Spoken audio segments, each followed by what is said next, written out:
Lora contaba con una población de unas 18.000 personas. Pedro de Leiva Sobrado era alcalde de nuestra localidad. La industria local, además de otras importantes sociedades, se basaba fundamentalmente en la pimentonera de José Nortés. En aquel tiempo, el remolque de la basura estaba tirado por mulos y no se metía en bolsas, sino que los cubos se vaciaban directamente y la basura de todo el pueblo se llevaba hasta el vertedero que había en el helecho. En 1975 fallecía el jefe del Estado español, Francisco Franco. La Corporación Municipal Loreña se reunió con carácter extraordinario y urgente. Al año siguiente, en un breve recorrido que los nuevos monarcas hicieron por Andalucía, visitaron Lora del Río el 2 de abril de 1976. Por aquellas fechas renacía una histórica entidad deportiva, el Lora Club de Fútbol. Pocos eran los jóvenes que cumplían la mili en el cuartel del destacamento de la Matallana. Otros muchos jóvenes pasaban sus ratos de ocio en la Casa de la Juventud. En 1977, Manuel Ledro sustituía en la alcaldía a Pedro Leiva, porque éste se presentaba a las elecciones generales que tendrían lugar poco después. En el 78 volvimos a las urnas, esta vez para refrendar la Constitución en España. En las primeras elecciones municipales se presentaron en Lora 4 partidos. Un pacto entre el PSOE y el Partido Comunista le daría la alcaldía a Domingo Díaz Rodríguez.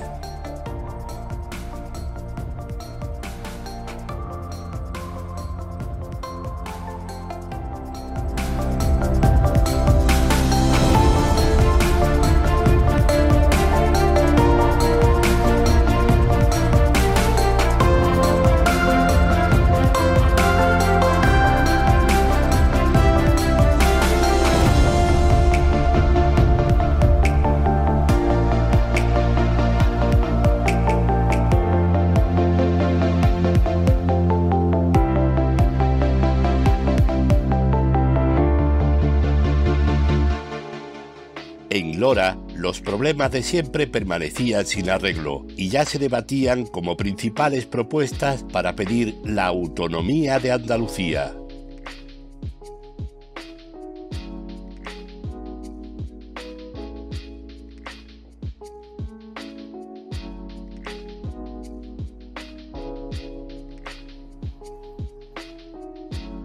Aún así, no faltaron las ilusiones. Al inicio de la década surgió una comisión pro cabalgata y pronto las calles de Lora se vistieron de gala para presenciar la comitiva de los Reyes Magos.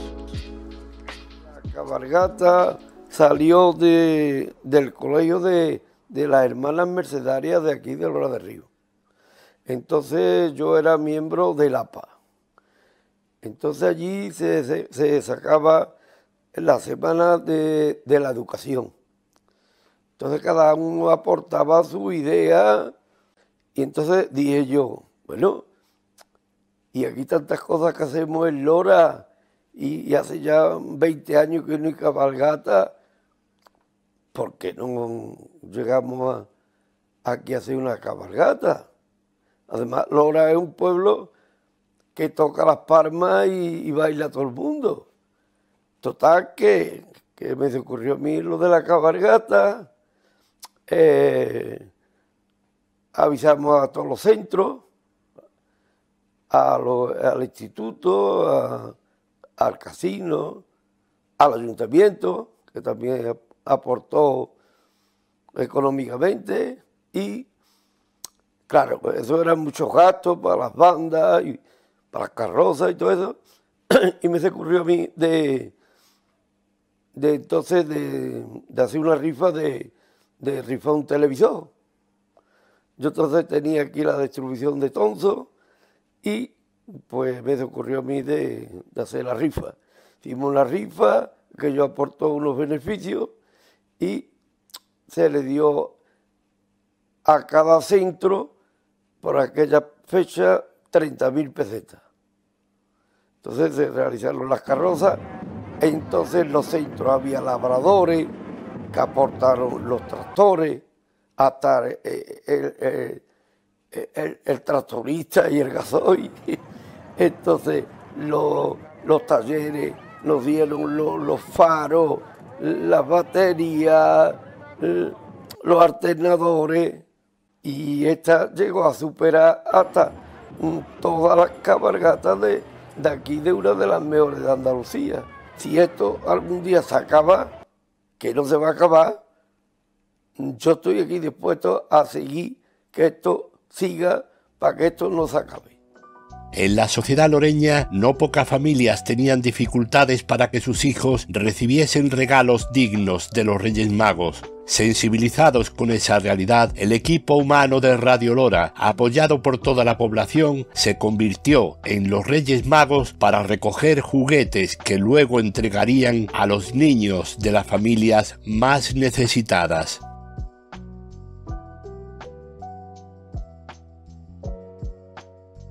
En medio del tenso clima laboral, sobresalía la sindicalista de comisiones obreras María Moreno Pérez, la pasionaria de Lora. Nosotros nos reuníamos todos los días en la puerta del ayuntamiento y entonces pues todos los días íbamos o a cortar la carretera o a cortar la vía o donde la asamblea decía. Y entonces aquel día dijimos de ir a cortar la vía y bueno, estuvimos todos los días. Vino toda la Guardia Civil de Andalucía a Lora de Río, se quedó Andalucía sin guardias civiles, todos estaban aquí, y mira por dónde a mí me se ocurre de coger a dos personas que tiraran como para Sevilla y otras que tiraran como para Córdoba. Y entonces, claro, me se ocurrió a la media hora o por ahí de llamar a los trabajadores y decir que ya estaba el trabajo hecho. Y entonces viene el teniente de la Guardia Civil, el capitán, y viene el jefe que estaba de estación y me dice que cómo estaba el trabajo hecho. Entonces le dije que las vías estaban cortadas desde Córdoba a Sevilla, que estaban cortadas. Entonces dijimos que si el Targo salía, evidentemente era su responsabilidad, que las vías estaban cortadas con soplete, que nosotros ya nos íbamos y bueno, así pasó. Tuvimos el Targo pues 24 horas en Córdoba. Y además me senté delante de un tren de corta velocidad, de mirar en los trenes que pasan, ¿no? De Córdoba a Sevilla, ¿no? Me senté delante y le dije a la maquinita que tirara. Lo que pasa es que nuestra intención era estar allí todos los días, pero lo que hicimos, que el Targo no pasara y que el Targo ese día quedara, y eso tú sabes que fue un bombazo. Un bombazo, bueno, un bombazo que a las 11 de la noche me se presentó la Guardia Civil en mi casa y me llevaron a la cárcel, vamos. Mi lucha era por la igualdad, hombres y mujeres, jóvenes, y que lo único que teníamos era el paro comunitario y que ahí teníamos que comer todo el mundo. Y entonces, por lo tanto, mi lucha era en que todo el mundo tenía que trabajar. Y Lora fue el punto de partida de que toda Andalucía y Extremadura pues reivindicaran lo mismo que aquí en Lora estábamos reivindicando. Y eso fue difícil, pero se consiguió. Y se consiguió con las luchas del sindicato de comisiones obreras y con las luchas de los trabajadores. Yo no podía hacer nada si los trabajadores no me seguían, lógicamente, ¿no? Y tengo que decir, y con mucho orgullo, que los trabajadores me seguían. La influencia que ejercía en nuestra comarca el sindicato que lideraba María Moreno, Comisiones Obreras, sería decisiva en la huelga general que en enero de 1980 trajo como consecuencia el cierre de establecimientos y comercios de todo tipo. O sea, la conciencia de clase que había en aquel tiempo no la tenemos ahora. Las luchas que teníamos en aquel tiempo no las tenemos ahora. Hemos reivindicado muchísimas cosas para este pueblo y tú lo sabes, y hemos traído muchas cosas para este pueblo. Aquí era el paro comunitario, pero aquí trabajaba todo el mundo. Aquí trabajaban en el primer pueblo que trabajaron las mujeres, que trabajaron los jóvenes. En fin, yo cómo voy a recordar aquello, pues lo voy a recordar pues con mucha alegría en aquel tiempo, pero con muchísima tristeza en los tiempos que estamos viviendo. En los comienzos de aquella década de los 80 se constituyó ACAL, la agrupación cultural Amigos de Lora. La idea de ACAL surge de una serie de personas que en el año 80-81, como eran José Remesal, Pascual Sanchí, Pepe Soriano, un buen día se presentan en el priorato, estaba yo allí de médico, y entonces me exponen la idea, que me parecía pues estupendamente, porque ya en aquella época empezábamos nosotros a tener un poco de inquietud de conservar lo poco que nos iba quedando de patrimonio, averiguar historia nuestra. Les dije que sí, que efectivamente yo estaba de acuerdo. Siguiente condición, me pusieron de que yo fuera el primer presidente de acá. Le digo, primero vamos a fundarla, vamos a hacer unos estatutos y a partir de ahí yo me quedo con la condición de que fuera cada presidente un mandato de 2 años. Yo me acuerdo que presentamos el primer libro que se hizo de la agrupación cultural, fue un libro de Tomás Andrés de Gúseme. Eso a todos nos impactó porque un hombre con 400 años atrás que tuviera esa inquietud y la de datos que nos dio de nuestra Lora de entonces. Después de Tomás Andrés de Gúseme, Pepe Remesal decía que podía haber una posibilidad de reparar el puente romano, lo que nosotros le decimos el puente del Churro. Eso era un puente peatonal. Y nos dimos cuenta en acá y localizamos los 2 mojones que había que poner en los 2 extremos para que no pasaran los carros. Entonces, uno de ellos, aprovecho para que el lector que se entere lo sepa, porque no lo sabía mucha gente, incluso de acá. Uno de los mojones está al lado del puesto de los churros del jeringuero, está puesto allí. Esa piedra la hemos visto todo. Pues esa es la de un lado. La del otro lado no sé dónde andará, pero esa era una. Y si ahora lo piensas bien, dices, la verdad, estoy hartito de verla y yo no reconocía esto como tal. Se quedaron muchos proyectos que se fueron haciendo poco a poco y gracias a Dios 42 años ya.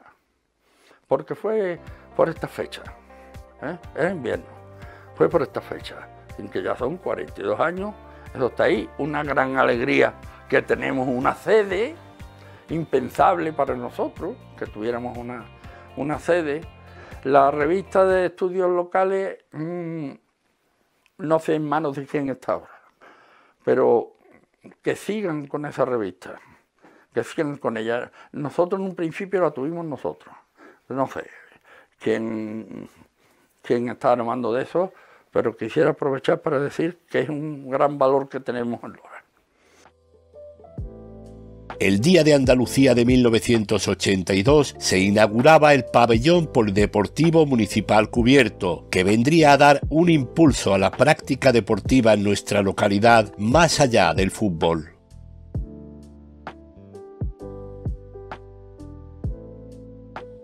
También se inauguraron el Hogar del Pensionista en la calle Salinas junto al Parque de Bomberos, la Parroquia de la Santa Cruz en la barriada de Los Pisos, aunque esta había sido ya proyectada 20 años atrás.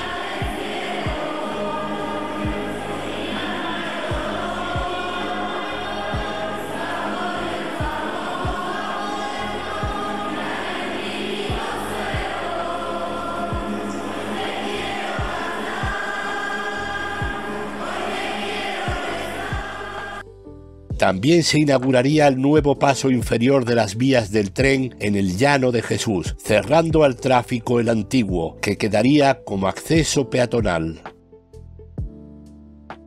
Y la Cruz de San José, en el barrio del mismo nombre, que pasó a ser el punto donde se cubre y descubre a la Virgen de Setefilla en sus idas y venidas.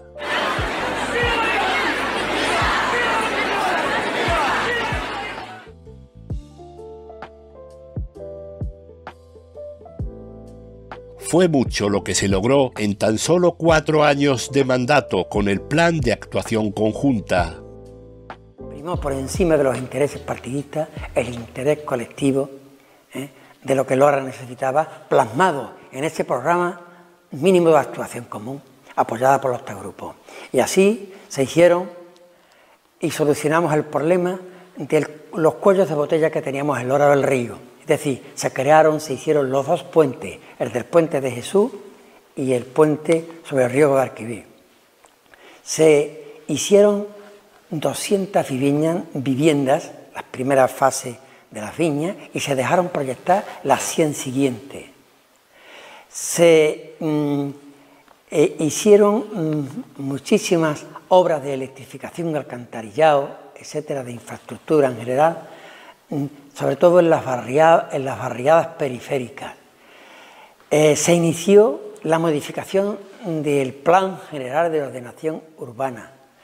Se mejoró bastante el polideportivo y se hizo el pabellón polideportivo cubierto.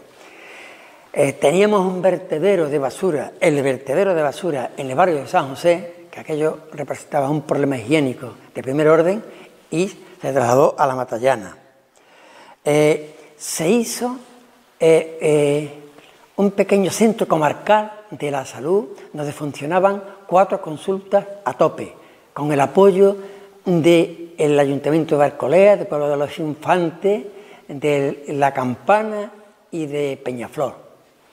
Yo creo que esto es muy interesante porque pudo haber sido el embrión de lo que hoy tendría que haber sido el hospital comarcal que tanto se demanda y tan lejos lo vemos. También se hizo el nuevo cuartel de la Guardia Civil, y que no fueron pocas las soluciones que buscó buscar a problemas perentorios, como por ejemplo la sequía del año 80 y 81, donde hubo que poner motores en muchos pozos, es decir, y todo esto teniendo que buscar inversiones por todas partes, porque los presupuestos del ayuntamiento en aquellos momentos eran raquíticos. Y también en el terreno cultural pues se hicieron bastantes cosas. Se recuperó del abandono y del olvido nuestro archivo, nuestro rico archivo histórico municipal. Se hizo la primera catalogación del patrimonio histórico artístico. Todo esto se hizo desde la responsabilidad, desde el diálogo, desde el acuerdo y desde el consenso.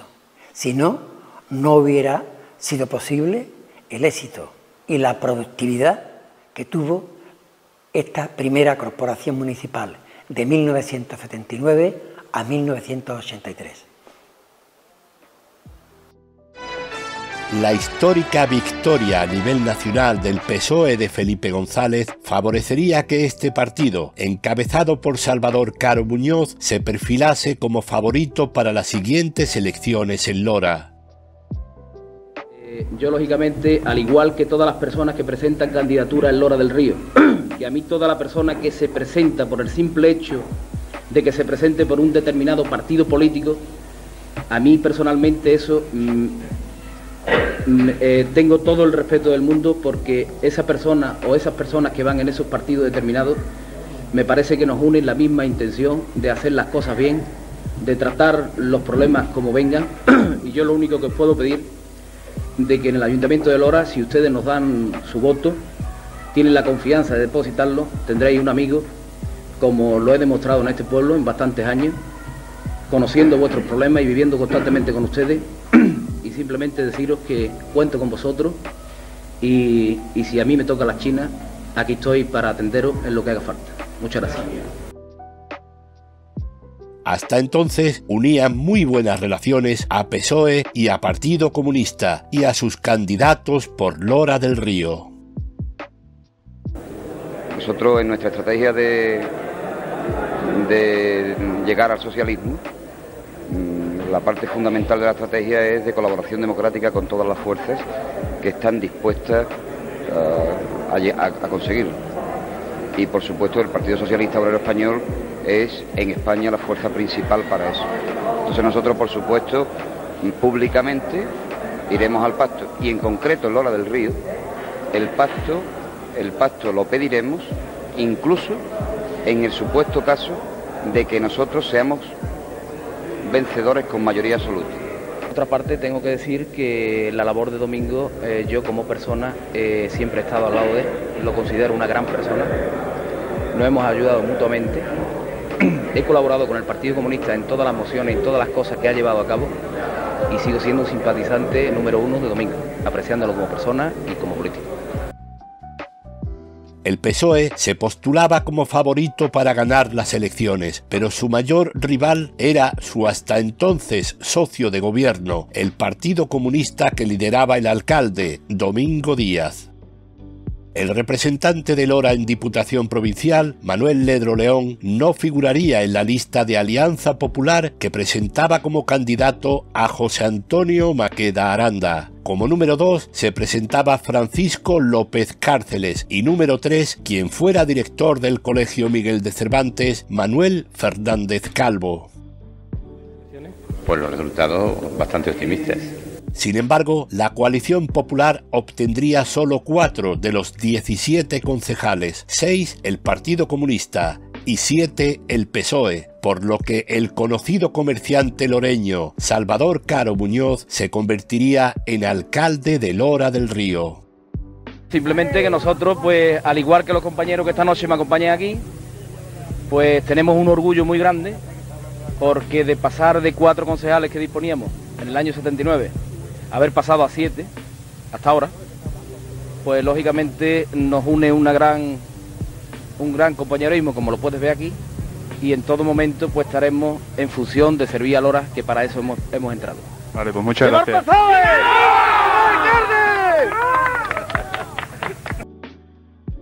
Salvo la revista de feria, Lora carecía de medios consolidados de información general. Los precedentes más inmediatos fueron el periódico deportivo Estadio, editado en el seno del Lora Club de Fútbol, la revista mensual La Voz de Lora, del joven grupo de periodismo El Madrugador, y el club de vídeo con sede en la Biblioteca Pública Municipal. Los periodistas aficionados no siempre recibíamos la respuesta adecuada a lo que se preguntaba. Le vamos a hacer una pregunta sobre estas elecciones. En primer lugar, le quería preguntar por qué vota usted. ¿Por Alianza Popular? No me refiero al partido. ¿Por qué motivo viene usted a votar? Ah, ¿por qué motivo? Pues por el motivo de que yo creo que venimos todos, porque hay que votar, ¿sabes? Por la democracia así y hay que votar. El 2 de julio de 1983, Antonio Oliveros Rincón, vecino de la Plaza Axati, pondría en marcha en su propio domicilio una emisora de frecuencia modulada que haría historia, Radio Lora, la radio nuestra. Aquellos aires de libertad que trajo la democracia española, pues dio pie a que muchos proyectos que antes eran difíciles de llevar a cabo, pues empezaran a poder hacerse realidad. Uno de estos proyectos fue la proliferación de las emisoras locales, sobre todo en Andalucía. Radio Lora empezó a emitir el 2 de julio de 1983 desde un piso de la Plaza Axati. Pasado un tiempo tuvimos ya que trasladarnos del piso a otro lugar. Entonces el Casino de Labradores, que está situado, ya no es tal, pero sí el edificio se conserva, está situado el frente justo de la Casa de la Virgen, pues nos cedieron un sitio arriba y allí empezamos a funcionar ya un poco más en serio. Poco a poco la gente iba escuchando cada vez más Radio Lora, y recuerdo que una vez un empleado de Telefónica se presentó allí en la emisora queriendo hablar con el director, ¿no? Entonces me presenté y me dice el hombre que a una determinada hora se producía una gran cantidad de llamadas al mismo número, que era el nuestro, ¿no? Y que eso podía dejar sin teléfono no solo a Lora, sino a los pueblos que dependían de las centralitas de aquí de Lora, Peñaflor, La Puebla. Bueno, nos pidió que a ver si podíamos restringir un poco las llamadas, Yo le dije que sí, pero la cuestión es que ni la restringimos, ni tampoco se produjo ese colapso que decía este hombre. Pero bueno, a lo que voy es que la gente escuchaba y participaba a través de Radio Lora y a través de sus concursos en nuestras emisiones. Con el paso del tiempo, pues llegamos a un acuerdo con la otra emisora que funcionaba desde la biblioteca y nos unimos. Entonces, de esa unión nació la nueva Radio Lora. A partir de ahí, Radio Lora se va consolidando y adquiriendo cada vez más audiencia, teniendo cada vez más participantes activos, porque yo no sé, pero llegaríamos a ser en algunos momentos 40, 50, 80 personas, los que colaborábamos con la radio. Llegó el momento de solicitar la licencia en el año 1989, la solicitamos y no se nos dio, se lo dieron a otra persona que no tenía nada que ver con Lora, pero debido a las malas relaciones que teníamos con los políticos, especialmente con los de Lora, pues no nos dieron la licencia. Y entonces pues decidimos continuar sin licencia un poco de manera ilegal, ¿no? Claro que eso nos arriesgábamos a lo que nos pudo pasar. Ya venía Telecomunicaciones, nos avisaba de que nos iban a multar, nos presentaron los equipos, nos decían que nos iban a poner una multa de 1 millón de pesetas, en aquellos tiempos era un dinero, total que al final tuvimos que cerrar la emisora, que fue el día 7 de septiembre de 1994. Se cerraba una puerta, se cerraba la puerta de Radio Lora, pero 7 meses después se abría una ventana, la ventana de la radio de papel.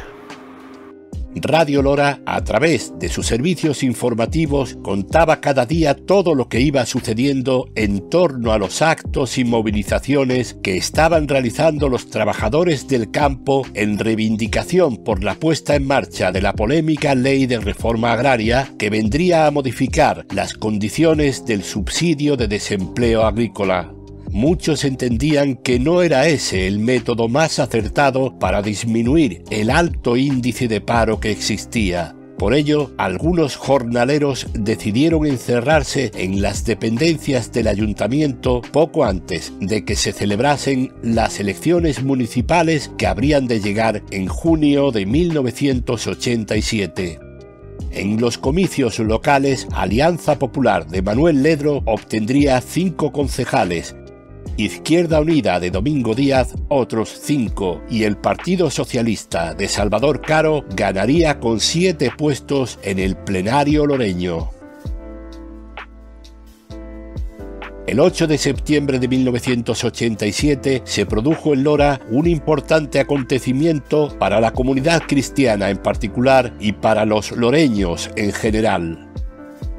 Ese día, el arzobispo de Sevilla, Fray Carlos Amigo Vallejo, coronaba canónicamente a la patrona de nuestro pueblo, la Virgen de Setefilla.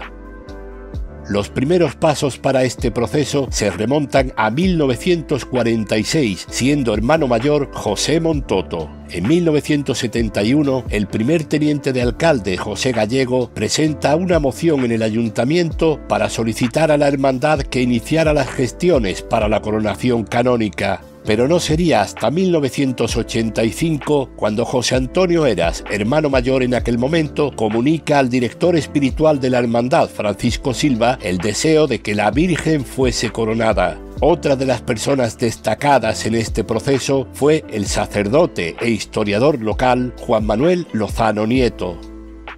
Pronto se realiza el cabildo correspondiente y al día siguiente el viejo Francisco Campos pide que la Virgen sea traída a Lora.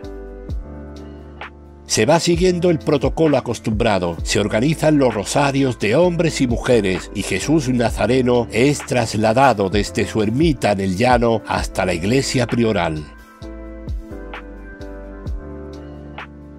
El día 17 de mayo se produce la Avenida de la Virgen y poco después tiene lugar el pregón de los gremios. Otro hito importante fue la inauguración de la Casa Hermandad, un magnífico edificio que donara en su día Nicolás Montalvo Coronel. El 29 de agosto de 1987 tuvo lugar el pregón, que fue pronunciado por Manuel Toro Martínez. Puse mi reloj en hora contigo, Lola, y dije sí al pregón y a nuestro hermano mayor. Tú me mandas y Lola. Y llegó el día esperado por todos. La Virgen es trasladada desde la parroquia de la Asunción hasta la Alameda del Río, donde en un espectacular altar tendría lugar el acto de la coronación canónica y proclamación del patronato litúrgico de Nuestra Señora de Setefilla. En aquel impresionante recinto de la Alameda, ocupado por miles de personas que esperaban impacientes la llegada de la Virgen y sobrellevando una temperatura próxima a los 40 grados, el arzobispo de Sevilla, Monseñor Amigo Vallejo, coronaba a María Santísima de Setefilla y así narraba Antonio Oliveros en directo para Radio Lora el momento cumbre del proceso de coronación. Y va a ser Monseñor Amigo Vallejo quien corone a María Santísima de Setefilla y al niño. Ahora, en este momento, Monseñor Amigo Vallejo pone la corona sobre la cabeza de María Santísima de Setefilla y los escopeteros lanzan sus salvas en honor a la bendita patrona de Lora del Río. Que te pusieron esa corona. Cuando subía las escaleritas, las gradas preparadas, acompañando a María Jesús, que en paz descanse, su camarera, parecía que íbamos subiendo hacia el cielo.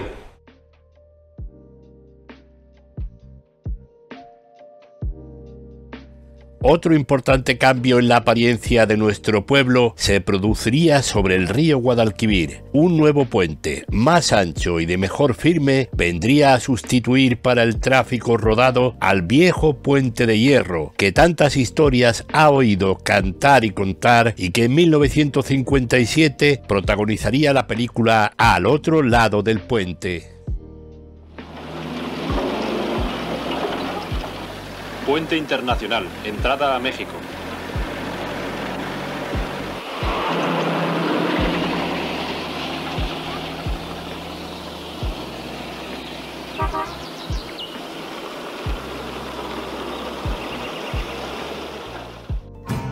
En el otoño del 87, la meteorología no daba tregua y después de varios años de una sequía extrema, al fin llegaron las lluvias a nuestro suelo, pero se fueron haciendo cada vez más frecuentes y prolongadas, hasta que el 21 de noviembre de 1989 cayó tanta agua que volvieron a anegarse muchas de las calles y viviendas del pueblo. Algunas familias tuvieron que refugiarse en el ayuntamiento porque sus casas habían quedado inhabitables. Todas las vías de entrada y salida de Lora por carretera o ferrocarril estaban cortadas. El río se expandió más allá de su ribera hasta penetrar en el pueblo y su nivel casi alcanzó la altura del puente de hierro. El Churre también sobrepasó preocupantemente su cauce y se adentró en Lora por el Llano de Jesús. Radio Lora emitía las 24 horas porque era el medio más inmediato para informar a la población. Buenas tardes. Queridos paisanos y paisanas, hoy día 21 de noviembre me van a permitir ustedes que entre de nuevo a vuestros hogares con idea de dirigirme a todos ustedes en un día especial, lógicamente, por una parte, por la inclemencia del tiempo, desgraciadamente, o gracias a Dios para algunas circunstancias, y otra por la inclemencia del tiempo, digo, en el tema de la preocupación notable en muchos vecinos, como han visto sus viviendas, de alguna manera, en lamentables condiciones, en la cual todos los dispositivos de seguridad por parte del Ayuntamiento de Lora del Río se han puesto en funcionamiento para asegurar la convivencia local.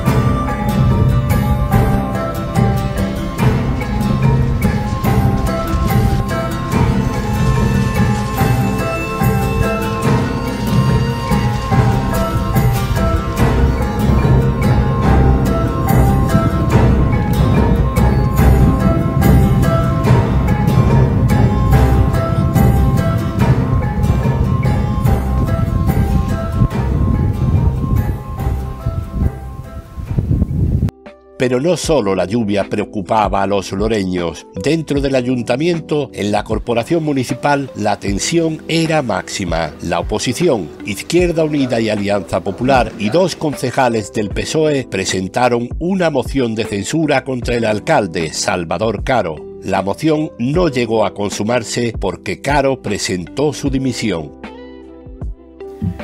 Desde el pasado día 21 de septiembre de 1989 fue presentado en este ayuntamiento una moción de censura contra esta alcaldía. Lógicamente, por parte del partido que represento, el PSOE de Andalucía, se han hecho diversas gestiones a través de negociaciones con las personas que a su vez firmaban esa moción de censura, y debo referirme concretamente a los 2 disidentes del partido, por una parte el independiente Manolo López Hernández y por otra parte el señor Pedro Ríos Pérez. Viendo la imposibilidad que ha habido dentro del organigrama de trabajo efectuado por el Partido Socialista de no poder llegar a ningún compromiso de viabilidad de este ayuntamiento, me he visto obligado, y así en requerir las partes en bien del municipio de Lora del Río y en aras a la gobernabilidad de nuestro pueblo, en presentar mi dimisión irrevocable como alcalde presidente de este ayuntamiento. Finalmente, la alcaldía recaería en Pedro Ríos Pérez, concejal del Partido Socialista, pero que sí había apoyado la moción de censura. Gobernaría con el apoyo de su otro compañero de partido, Manuel López, Izquierda Unida y Alianza Popular. Lectura y aprobación, si procede, de acta de sesión anterior celebrada por el Ayuntamiento Pleno el día 3 de marzo del presente año. Solo unos meses más adelante, Ríos abandonaría el cargo por motivos personales. Una de las prioridades del equipo de gobierno accidental era la de realojar a las familias que habían perdido sus viviendas durante los últimos temporales. En Las Viñas se instalaron unas casas prefabricadas que darían no pocos problemas a los vecinos afectados, al gobierno municipal y a la población en general. Ahora mismo parece que le estoy dando una información de un pueblo tercermundista. Pues no, estamos en Lora del Río y estamos exclusivamente en la zona de Las Viñas. Mira la tubería del agua, pegar el sifón de desagüe. ¿Lo ves? La cocina, pues están ustedes viendo, están los fuegos pegados justamente a lo que son las cortinas, a lo que es la madera, y claro, es lógico que se esté viviendo pues siempre con un miedo. Ahora viendo con las encimeras estas, que eso lleva usted los cables que lleva, que son cables, nada, son 2 hilillos, 2 hilos pegados. Y eso con nada salta, porque el mío saltó hace poco y salió ardiendo esto. Si no estoy allí, arde la casa.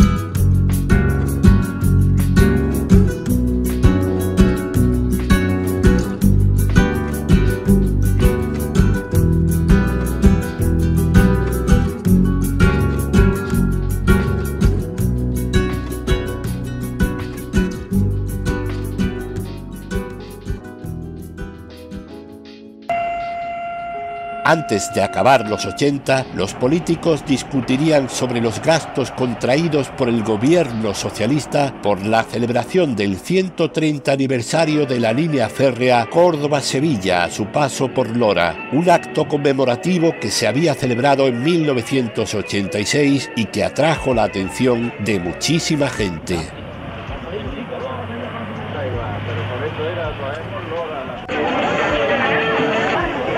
Soy Salvador Caro, alcalde de Lora del Río, y me llena de satisfacción hoy, lógicamente, el poder recibir a todas aquellas personas que nos están acompañando. Sean bienvenidos al pueblo de Lora del Río.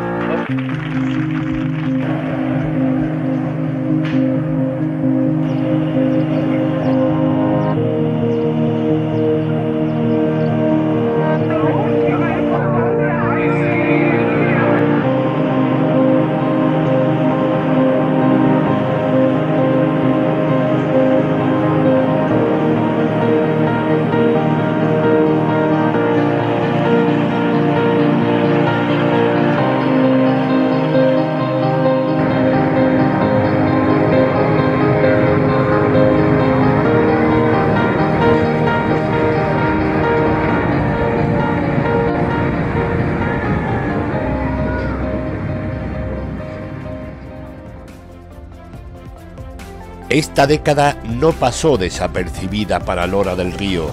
No solamente se producirían cambios en parte de la fisonomía del municipio, sino que la política local se vería fuertemente agitada durante los meses finales, y acontecimientos singulares como la coronación de la Virgen afianzarían aún más las raíces y tradiciones loreñas, a la espera de lo que pudiese venir con el último decenio del siglo XX.